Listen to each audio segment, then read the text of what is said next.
Kweduno mabuja tauya nhau dzanyasi zuwa rochimakumi mairi noribodzi mwedzi uno wa Kurume. Mangwana ndipo pano sarudzo dzokutsiva vanhu vakabisiwa mudare reparamende pabodzi nokumakanzuru. Aidi vanhu endai kovhota muvhotere vanhu vamunoda. Munhau dzanyasi ZEC kwai kunobatiwa achivhura mapepa zvisiri pamutemo, nokuti mutemo unofanira kuti anga achivhura vanhu vese vakalinga, asi iye anga ari ega. Wamaiwa wanga wari pachikorocho paHighfields chomhizha, izvo zvaboeka nevanhu vemapato eMDC Alliance pabodzi noCCC. Pakatoita kunyangariwa chaipo, tichiramba tichiringa zvosarudzozvo. Kwai papa iyo ZEC yabva yareketa iyo kuti kwai munhu uyu akatovhiringidziwa mafungiro nevanhu veMDC Alliance wakaenda komuboya, izvo zvaita kuti watoende komangara kumapurisa.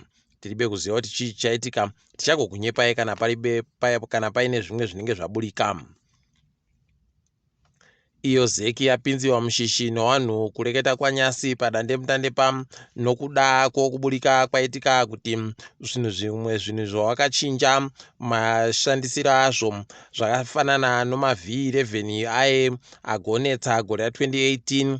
Kwai anomapeji mairi kuita bepa ribodzi, apawo peji rechipiri rino rakanyoriwa zvinhu zvacho ndo riribe kana pokusaina. Aidi heno kuti wachazvichinja chere, nokutoti mapato atoti ari kuramba achindoita kuenda kumataurodzi mhosva kuti zvichinjiwe zviite zviri nani.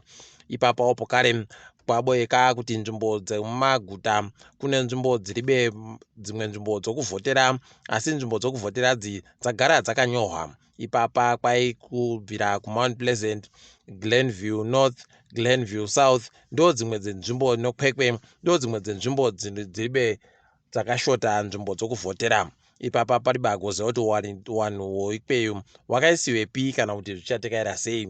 Tichagokunyepai kana paine zvinenge zvabudika zvinyowani.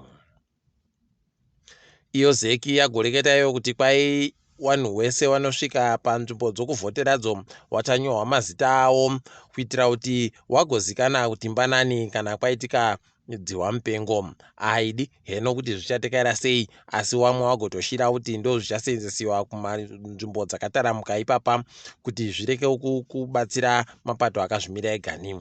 Heno tichaona kuti zvichange zvakadini, tichigokunyepai kuti zvinenge zviri kutekaira sei.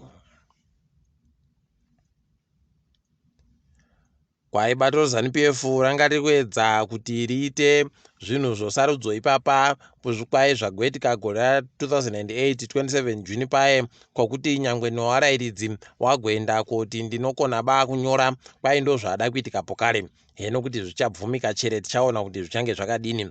Apa wokugokwe kwai wagadzikiwa pasi, nokutoti wanhu wokugokwe wakaenge waunganidziwa kuti wapiwe upfu, wakabva wandoenda wakuda kunyepiwa zvobato reZANU-PF zvo. Munhu wese bva angoti dzvamu kwakuenda konyakura katsapo kache koupfuko kusvikira hwapera hwese. Aidi wakatoita kuwakona, ndo zvinoda kuitiwa izvozvo kuti zvirambe zviita zviri nani. Tindori panyaya dzosarudzodzi, Linda Masarira kwai ajiwa mudare rodzimhosva nonyaya yaendesa kuti zvinhu zviri kuitiwa noZEC zvisvinuba. Heno kuti zvichadini, ticharamba takaringa hedu kuti wanenge wachiita sei. Apawo ZEC yagobuditsa ipapa kumwe kuri kuvhoterwa kuribe kana kunyorwa zvinhu zvinooneka kuti bato roCCC ndoripi. Aidi heno kuti zvichaita kudini, dzimwe nzvimbo dzakabudika zvisvinu, dzimwe nzvimbo dziribe kubudika zvisvinu.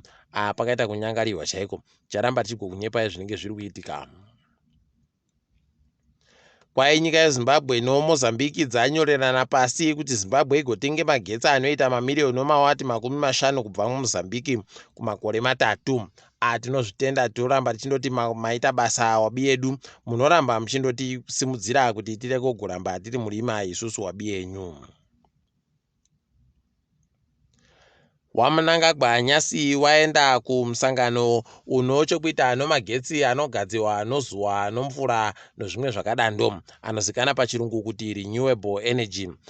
Idi heno kuti wachazviita sei, nokutoti ipapo wanga watoreketa kuti ndo zvinhu zviri kufanira kuti zvirambe zvakutoitiwa kureketa kuno, nokutoti wachazvidaba zvokuramba wachindoita zvinhu zvokare izvozvo. Kwaipa wabva ikoko kumusanganoko, wabva waenda kumusangano wemachechi omunyika medu ungori kuitiwa nokuti wakadenziwa naAndrew utaunashe. Idi heno kuti waita sei, asi kwaiyoyo Andrew utaunashe wagona matira mutungamiri wenyika kuti abudirire pabodzi pauno kunamatira Sarudzo kuti dziitike zvisvinu. Tiri kuringa hedu dzopfumidzi kwaino IMF iri kuringira kuti upfumi hweZimbabwe uchakura nezvikamu 3 nechidimbu kubva muzana. Idi heno kuti zvochokwadi chere ticharamba takandoringa kuti zvinenge zvitekaira sei. Nicholas Zakaria wagozikana nokuti madzibaba kwainyasi kureketa kuno ari kuridza pamanyati apawo mangwana anenge aripo paKotwa Leisure Center. Idi wanoendai koita kunakiwa mupombonoke zvakanaka muri ikweyo mufarewo nopedu. Tikaringa dzomutambo kwai Benjani mwari wari ndiye aisiwa kuti arairidze chikwata chongezi Platinum Stars kutanda nyasi.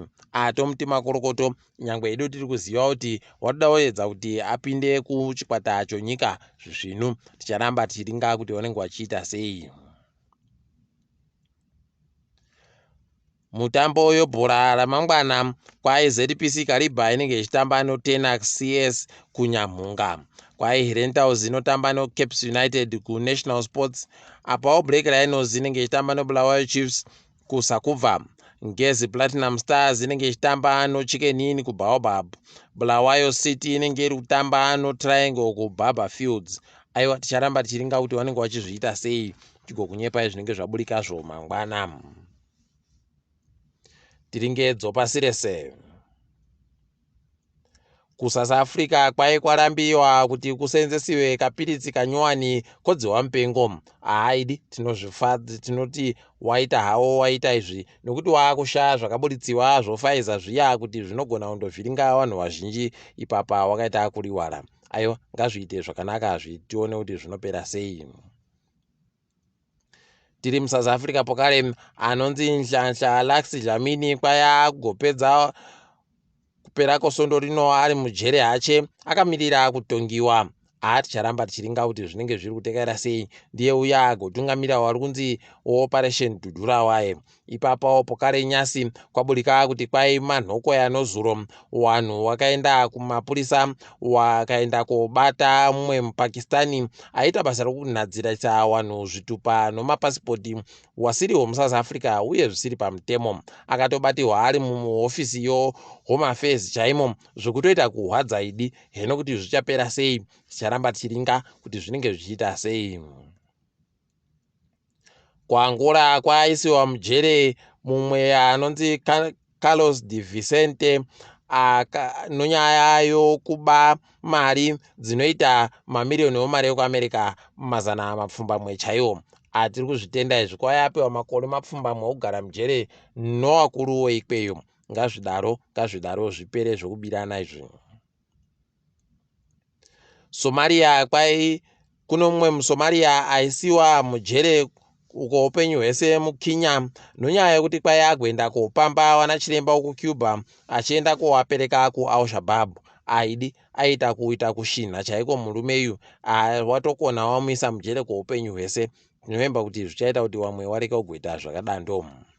Wanonhadzira mafirimu womuAfrica wari kuita kuhwadziwa kureketa kuno nokuti paribe kana mubodzi agoisiwawo kuti agopiwe mubayiro kumaOscar. Heno kuti zvichapera sei asi zviri kutoita kuhwadza. Ipapawo tiri kuringa zvomutambo chikwata choSouth Africa chonhabvu kwai ipapa pachaita kudadisa kuti chiri kugotamba nechikwata choFrance musi wechipiri. Ticharamba takaringa kuti vanenge vachiita sei. Chokwedu paribe takarambidziwa kamuno FIFA kutamba zviri kutoita kuhwadza ipapa. Ticharamba tichiringa kuti zvinenge zvichitekaira sei kunyanya zvosarudzo dzamangwanadzi. Kana pakaita zvinoda kuti tiite Tinokupakurirai nhau unyangwe nomasikati chaiwo chigokunyepa iru zvinenge zviri kutekaira sei. Tiri ipapo zvedu panyasi tadipfama. Ndini wenyu Mhanduwe WeNhau.